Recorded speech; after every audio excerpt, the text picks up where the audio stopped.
Pyramid Games presents Dinosaur Fossil Hunter.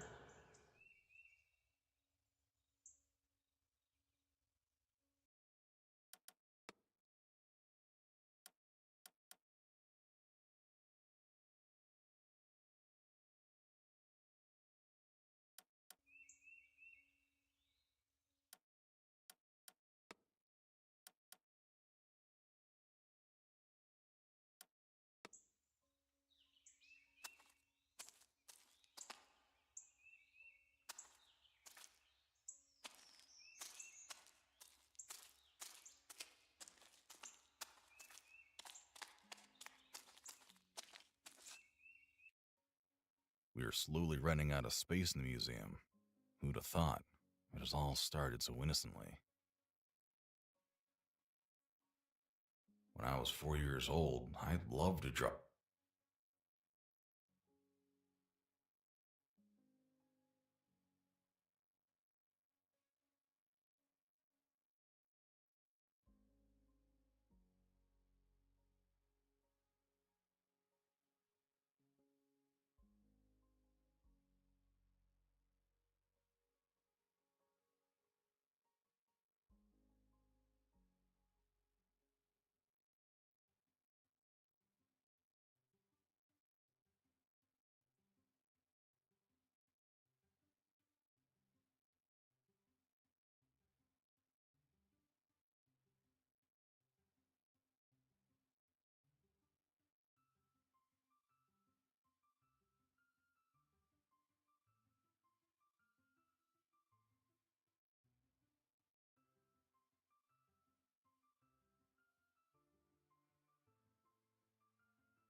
It was one of the most exciting days in my life. When I was 8, I found my first fossil.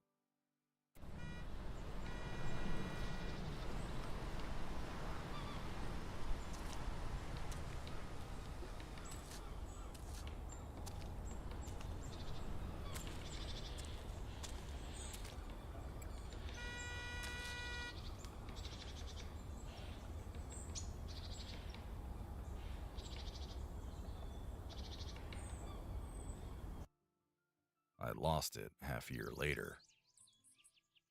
At the age of 14, nearly all I could think about was putting together and painting dinosaur models.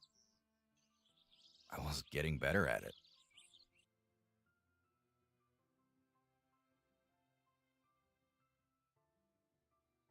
This one comes with a manual. It's dead simple.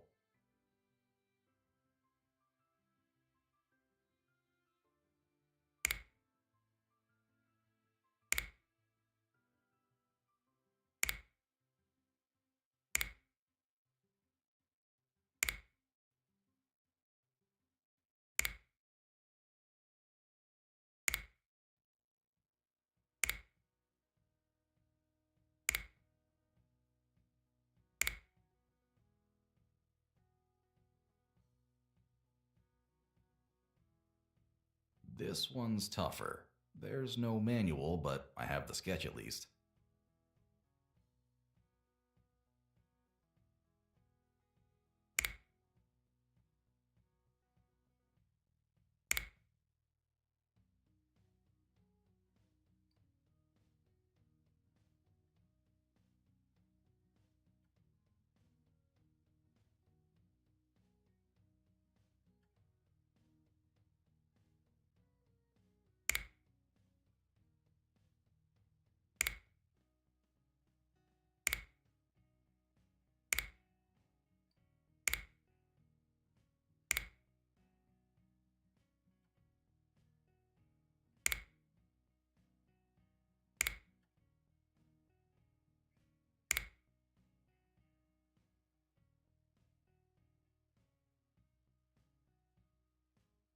Now's the time for the real fun.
maybe I could use more practice and build one of them again. Let's see. What difficulty level should I go with this time?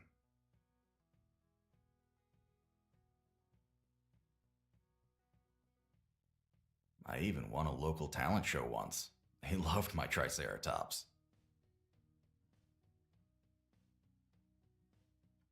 A couple of years later, the money I had received as a reward in that competition turned out to be of an invaluable help.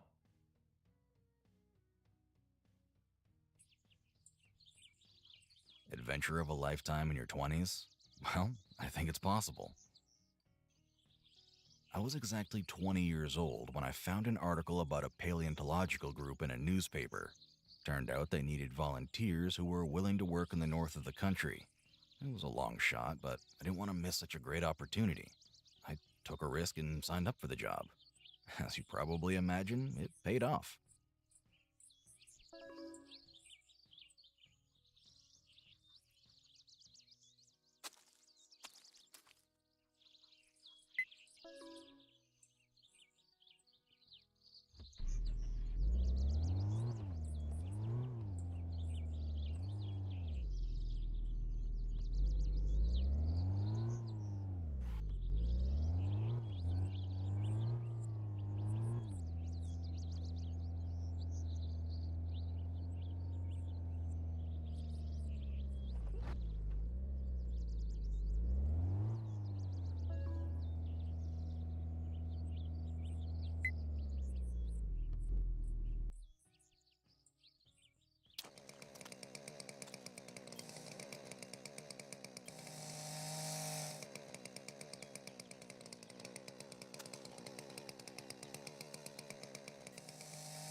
didn't take me long to get to the museum, but even though the trip was quick, I couldn't stop thinking about the job. I was constantly preoccupied with collecting and preparing dinosaur bones. When I arrived at the museum's lab, it was time to start cleaning what I had found. It was a fascinating experience. It required a lot of time and attention, but the result was always worth the effort.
for that later hour. Turned out I needed more training, by the way. And I was in my ham shack, my ham radio room. You've seen pictures. In fact, there's a picture of that on my profile picture on Facebook. And working on the computer. I've got a full desktop computer and a monitor.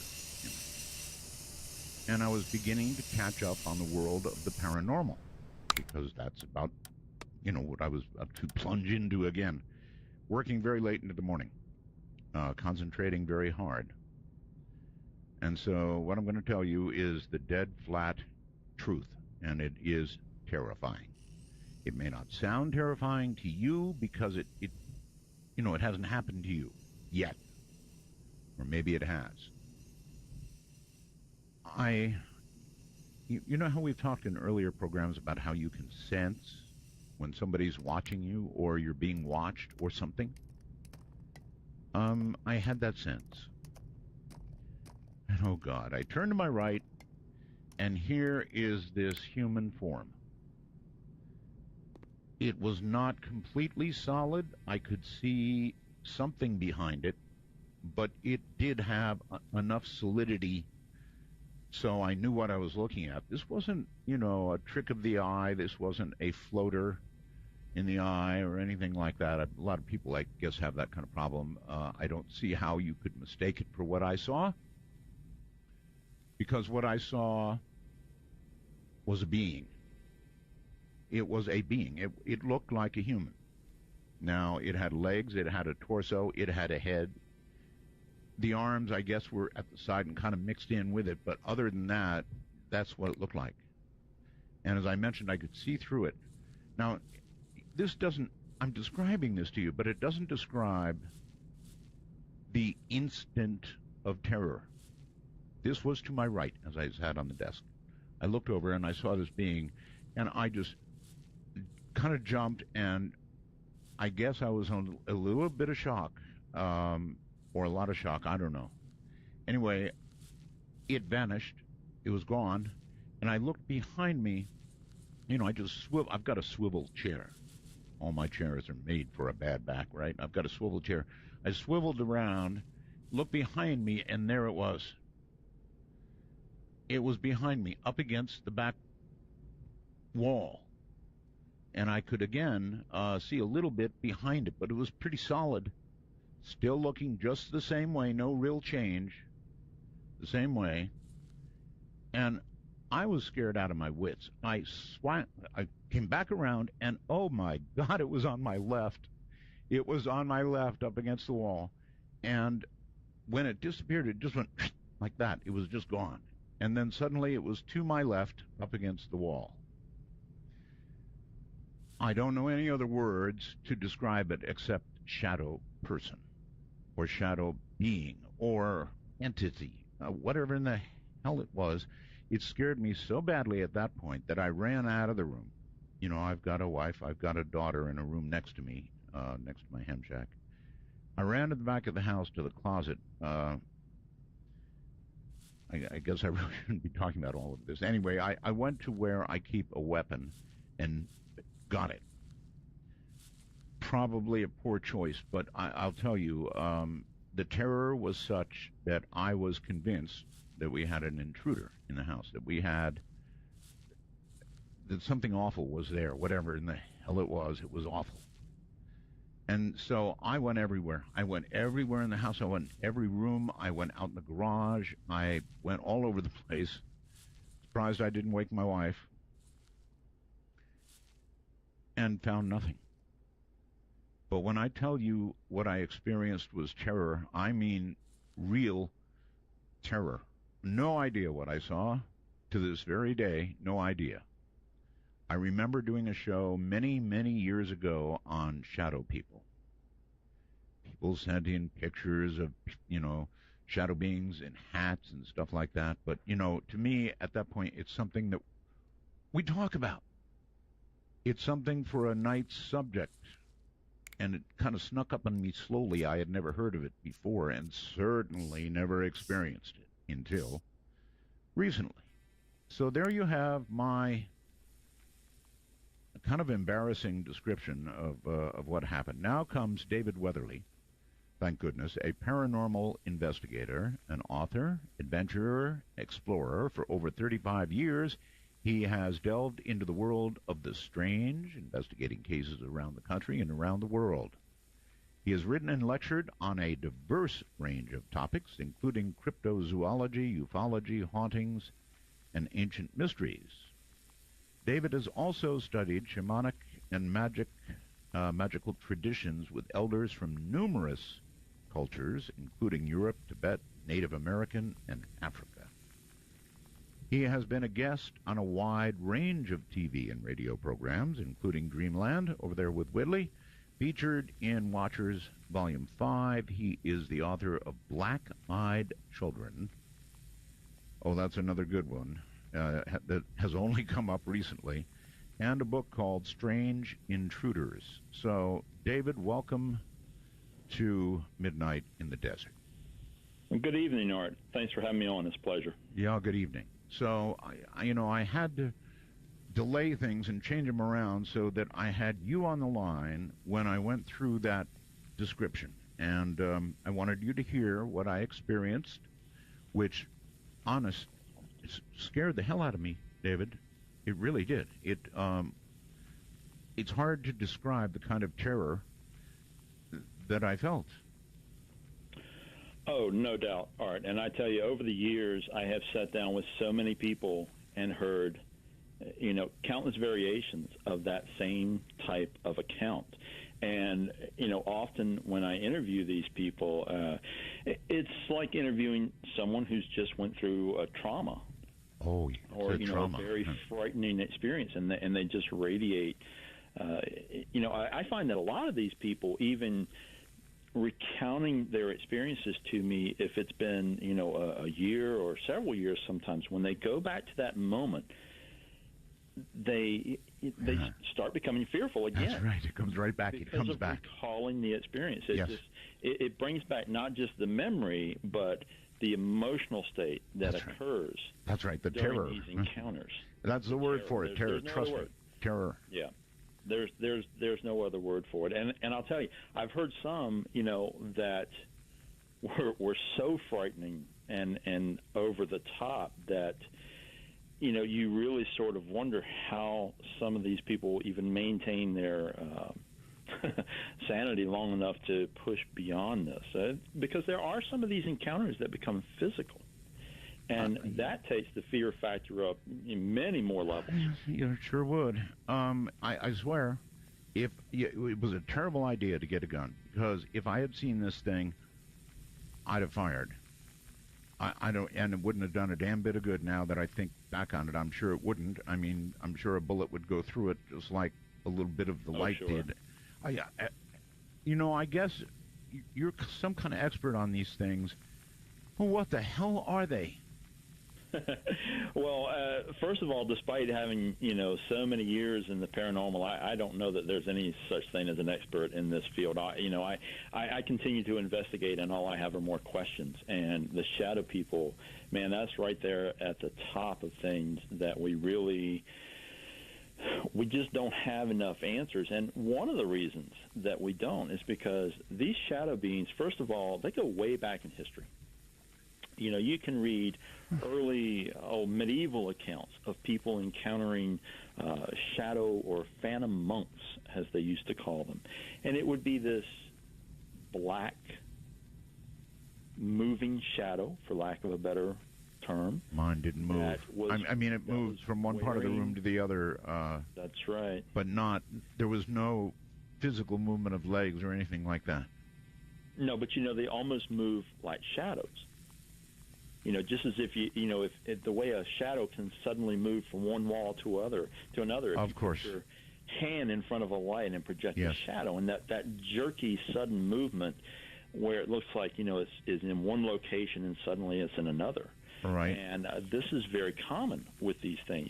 People will report these things. They're very commonly reported in people's bedrooms late at night, and people will see these things at the foot of the bed or across the room, just looking in their direction. Right. And, Let me see if I can suddenly get it moves. Leon, let me see if I can get you to understand this. I'm a pretty rational person. I'm actually kind of a skeptic with most things. Frankly, I am. But I'm telling you, David, this thing had form. It was real.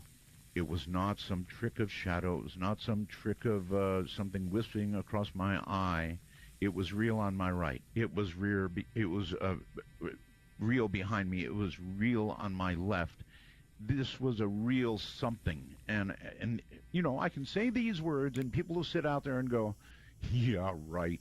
He saw something." No, I saw a shadow person, or what I would describe as a shadow person, and there's absolutely no question about it. If people want to doubt it, fine, doubt it away. This thing was real, a real something, and it was terrifying. Now that I've got that off my mind, I hope. Well, I absolutely believe you, Art. And, you know, as I said, I've spoken to so many people who were really in the same position that you are. You know, they weren't interested necessarily in anything, you know, paranormal or strange. And, you know, these weren't common topics for them to sit and discuss. But suddenly, you know, something like this happens. And, you know, in a heartbeat, it takes someone from being a skeptic to suddenly realizing, my God, I have experienced something that there is no rational explanation for. Yeah. And that alone, you know, really transforms someone emotionally and mentally and every other way. But, you know, moving beyond the fear of the experience is often what proves to be the most difficult thing for people who have these encounters, because it is a physical reality. And, you know, just like you pointed out, there's plenty of people who will jump up and down and say, no, this is, you know, this is a result of exhaustion or stress, or, you know, it's a trick of the mind and all these various things. But I have one theory, David. Can I run it by you? Sure. It's only a theory.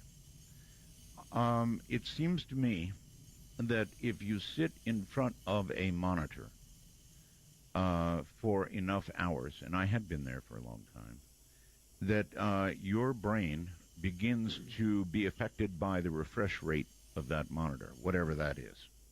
Mm-hmm. And I've always kind of wondered, would that allow you to see something that you would otherwise not see? That's the best I can do, because I was sitting in front of the computer for a long time before this, and so there's one theory. And that's a great theory. And one of the things that we can sort of connect that to is that, you know, through the ages, tribal cultures use things to alter their consciousness. And I'm not talking about hallucinogens or drugs or anything like that, but they use things that are repetitive, such as drumming, trance dancing. Mm-hmm.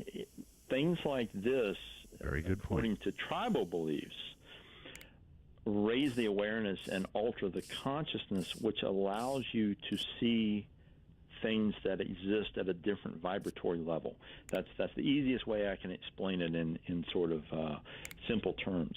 And, you know, a lot of people, again, will doubt things like this, but when we look at modern science, quantum science is now saying, hey, we've figured out that there are 12 other dimensions of 12 other dimensions. We don't know how to get there or what's there, but we know they're there. Well, you know, this was a grand announcement a few years ago by a group of quantum scientists, and I had to kind of chuckle when I read it, because I thought, you know, shamans around the world have been talking about this for ages and saying the same thing.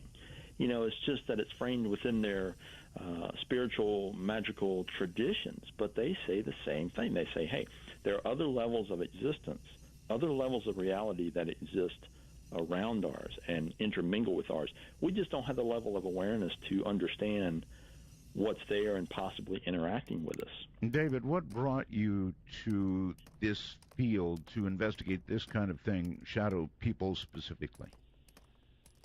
it just sort of blended in with, my interest in a wide range of strange topics, and shadow people just run consistently through almost everything. I mean, Art, a few years ago, they did a poll about, paranormal and supernatural topics, and they found that shadow people are one of the most widely reported phenomena worldwide. And you find these things in conjunction with haunted sites. Yeah, but I don't live in a haunted sometimes site. Everywhere. Nothing haunted about where I live that I know of. I've never had any other haunted-like things happen before. No rattling of chains in the midst of the night, nothing like that. So, a lot of years behind me without anything like this having happened. I've been racking my brain for what brought it on, why, the rest of it, what could have been. And I guess you're right. I guess these people, or these, what would you call them? I call them entities. Oh. I don't know exactly what they are. They mostly appear in human form. Occasionally, you'll hear reports of them being very small in stature, almost childlike in size. I've seen a big black mass with red eyes, good Lord, always at the door, he said. The Hat Man, always in the background. And typical shadow people, just like our shadows on a sunny day. And you know what? They are like shadows on a sunny day, but of more substance. I only relate to you what I saw of more substance than that. Welcome back, David. A little story there. When shadow people attack. So that's like the next thing I want to get to. I always thought that they were just sort of, what's the right word?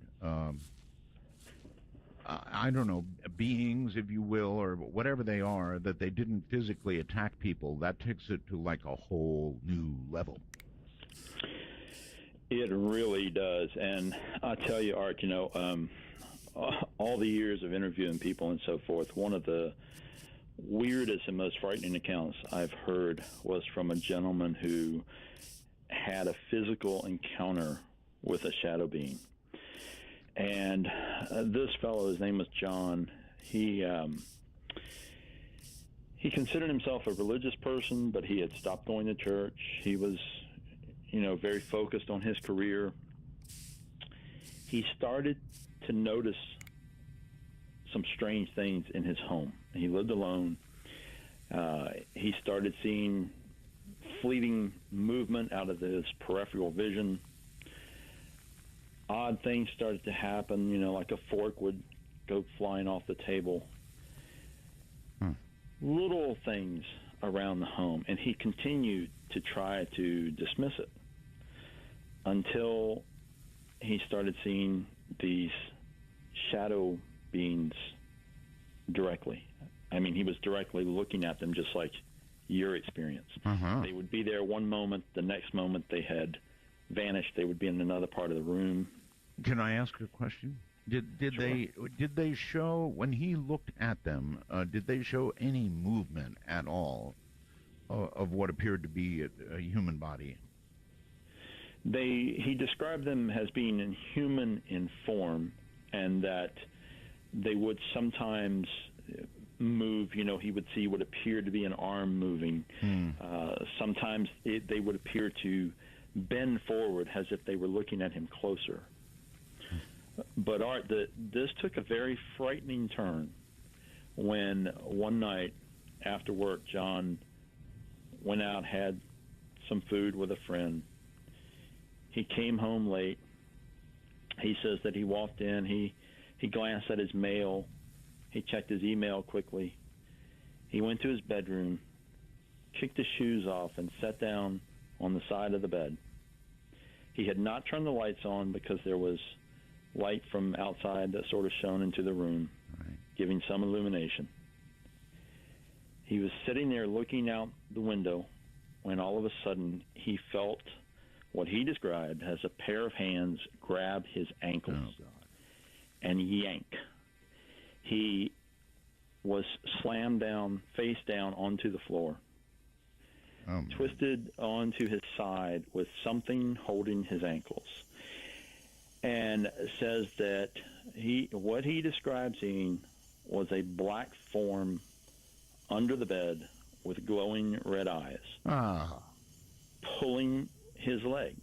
He just, in a moment of panic, flailing around, grabbed hold of a radiator. He had lived in an older home, had those old-fashioned radiators that, literally have pipes running down into the floor, so it was very sturdy.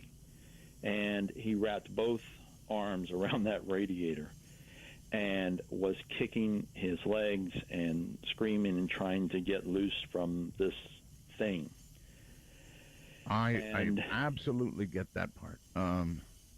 I would be holding on for dear life. And if my thing had red eyes, I probably wouldn't be here right now, because it put me in a state of terror. I really, really hate, you may not know, we've never talked. Have we ever done an interview, David? No, we haven't. No, that's right. Okay, so one of my phobias, one of my real fears is glowing red eyes. So had my shadow person had red eyes, it would be not me describing this to you right now, because I would have had a heart attack and died. Right. Well, John managed to, he somehow fought through the fear enough to focus. I mean, he was in panic mode, don't get me wrong. All he could think about was getting loose from this thing, because he told me, Art, he said that he knew if this thing drug him under the bed, that he would just be gone. And he told me, he said, David, I don't know what would have happened to me, where I would have been, what, if anyone would have found anything, but he's just convinced that he just would not be here anymore. And in his moment of terror and crisis, he says that he started praying. He reverted back to his his upbringing of going to church every week, and that's what he resorted to, and he just started screaming prayers at this thing, all the while kicking and trying to get loose. And it was, it's such a frightening encounter when you listen to this man pouring his heart out and reliving this terror, recounting this experience of this thing attempting to drag him into some kind of void. And, he ended up letting go of the radiator and grabbing the nightstand next to the bed, yanking out his Bible and continuing to pray, and started reading passages from the Bible while fighting this thing. And somehow he got loose from it. And, he says that he jumped up, he went across the room, he's turning lights on, he's screaming at his bed, screaming at this thing that he believes is still under there. And then, his fear started to turn to anger because of being victimized. And he ended up, kicking against the bed and finally just shoving the bed aside, and there's nothing there. Okay. I have, I guess, one little additional detail that I can say. I'm sorry to be talking about what I saw, but maybe this means something and maybe it means nothing. This thing did not move, and it seemed to me when it was on my right that it just disappeared, and as I swung around, there it was on the back wall. Then it was to my left, and that's when I was just utterly freaking. But have you ever seen when the Starship Enterprise goes into warp drive? Oh, sure. Right. You go, Yes. Well, I had just a little tiny bit of that. It wasn't a full Starship Enterprise going into warp drive, but there was a little bit of that as it disappeared the third time. You could see a little, and that was it, gone. As if it went through a portal. I don't know what it went through. I don't even know what it did. But I'm just telling you that effect, if you can imagine that effect on a kind of a minuscule level, that one on my left, when it left, it would have been the direction of the house, going into the house from the back of the house where my ham shack is. And there was that little tiny effect, not a big effect, a little one. That's the only movement that I could even imagine to describe. Otherwise, nothing. I've heard other people report similar things to that when these shadow people leave. And now some people will say that it looks like the shadow or the darkness gets sucked into something suddenly. I guess it could be described that way. Right. And, of course, there are other accounts of these things leaving by going into mirrors. Yeah, mirrors are interesting. Huh. They are indeed. And, you know, a mirror in a dark room, it kind of adds to the eeriness of some of these encounters. You know, some cultures around the world have a lot of things connected with mirrors and believe that those are sometimes can be used as portals or gateways into other realities, essentially. Of the shadow people stories that you hear, how many of them result in some sort of physical confrontation? There aren't a lot of accounts where the shadow people make physical contact. Now, there are physical elements occasionally in that, you know, they will at times cause things to move in the room. Of course, there are accounts where people will, you know, get really frightened and throw something, which inevitably just goes through these beings. So, you know, the physical components, when they do show up, as in John's account, tend to be pretty frightening and pretty stunning. But fortunately, there are a very, very small number of those at this point. But I have to point out that reports of these shadow beings continue to grow every year. There are more and more encounters showing up across the spectrum. Do you want to venture a guess why? With these things. Yeah, do you want to venture a guess why? You know, I think there's a number of things that contribute to that. The paranormal in general, and I use that term very broadly. You know, I'm old school. I started this stuff in the 70s, and back then paranormal meant, you know, anything outside the norm. So, you know, I think that it's become such a part of pop culture now with all the reality shows and movies and everything else that people have become, one, more open to discussing their experiences, and two, there are more people looking. I mean, we have more, you know, ghost hunting teams and ufologists and cryptozoologists now than we've ever had in history. You know, it's a worldwide interest. So more and more people looking, then yeah, more and more things are going to be found and more reports are going to be registered. Yeah, maybe, but it seems to me that looking for a ghost, taking like a camera crew out and hunting for a ghost has a very small chance of success unless you're going to a place that has had lots of really recent encounters and, you know, is really a hot zone or something. But hey, I'm 70 years old now, David. This was my first experience with anything like this. Right. Right. Well, you know, I mean, as another answer to your question, we could sort of go down the rabbit hole and examine it in different ways because, you know, spiritual people, shaman, would tell you that the planet's in a very different phase right now. So the spiritual worlds are starting to come more in contact with our level of reality. And, you know, alongside of that, we could also say, well, what's the human element in terms of our mental focus and our energy doing to possibly co-create some of these? I don't know. Back up for me, David. You said our planet is in a different what? You know, everybody got hyped up a few years ago about 2012. Remember that? Yes. Lots of craziness, and everybody was proclaiming, oh, it's the world's going to end, and blah, blah, blah. Well, they tagged a lot of this onto Mayan spiritual elders, claiming this because the calendar was ending. But in reality, that's not what those guys were saying. I've met with some of those elders, and really what they were saying and what a lot of native elders around the world are saying is that the world is it's going through a transformation because culturally and spiritually and politically and everything else, we're at a lot of crisis points. And it's all kind of coalescing into a forced transformation. I mean, face it, you look at the nightly news and you know that there are a lot of breaking points that are going to start showing up. The world's going to start changing. And when you coincide that with our personal viewpoint and experience of the world around us, then that's bringing some different things to light. Okay. You said the planet had shifted in some way. Say that again, please. Well, tribal elders talk about moving into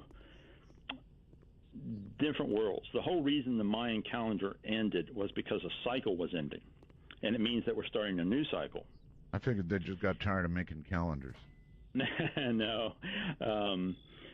So, the way they interpret that is that a spiritual cycle comes to an end. Oh. And that when it comes to an end, we reach a crisis point where a lot of things have to change. It's sort of a natural evolution. It's just that they viewed it not just in terms of physical terms, politics and things like that, but also in spiritual terms. So I know we're kind of really getting into the spiritual side of things, and some of this is difficult to relate in short terms. I'm trying my best. I don't care where it goes as long as I learn something about these creatures. I don't know about being in a different, I know the Mayan calendar ended. I don't know that we're in some different spiritual realm right now, that we passed over some magical date. And if we did, I'd like to know when it was. Well, let me put it in different terms. So, if we go back to this idea that quantum science is talking about the, quote, discovery of other dimensions of existence, we can sort of correlate that with ancient spiritual teachings that believe that we come to certain points in the evolution of the world where it's easier for those levels of existence to sort of cross over with each other. The veil gets thinner, so to speak. And when that happens, there's more interaction with whatever dwells in those other levels of reality. Whatever dwells. Whatever dwells there. And, you go back through history and you look at a lot of these cultures, and there's so many legends of other beings that used to live here with us. And at some point in the tribe's history, these other beings leave. They go through a shimmering doorway or, a hole in the mountain. There's various ways it's described. And if we try to put that in scientific terms and look at quantum science, we can say, well, it sounds like whatever these things were, they used to live here, they used to be here, and they left through some kind of portal. So we're coming back around to points, according to a lot of shaman, where it's easier for these things to come back through and come over here again. Portal is just a word. I mean, are you talking about moving from one dimension into another, or back and forth between? That's correct. Both. It's an entry point. It doesn't seem like, if you say the word portal, it seems like door or little passageway, but it doesn't seem that way. It just seems like these things drift in and out. I'm not objective about this. I wonder how I get objective about this. My experience drove objectivity from me. That's how bad it is. I'm so wanting answers, and you're not going to have them ultimately, and so that's a little frustrating. But it's hard to be objective, David, when you've had this experience, and I thought, boy, I'll have David on. He'll give me the answers. I just can't be objective.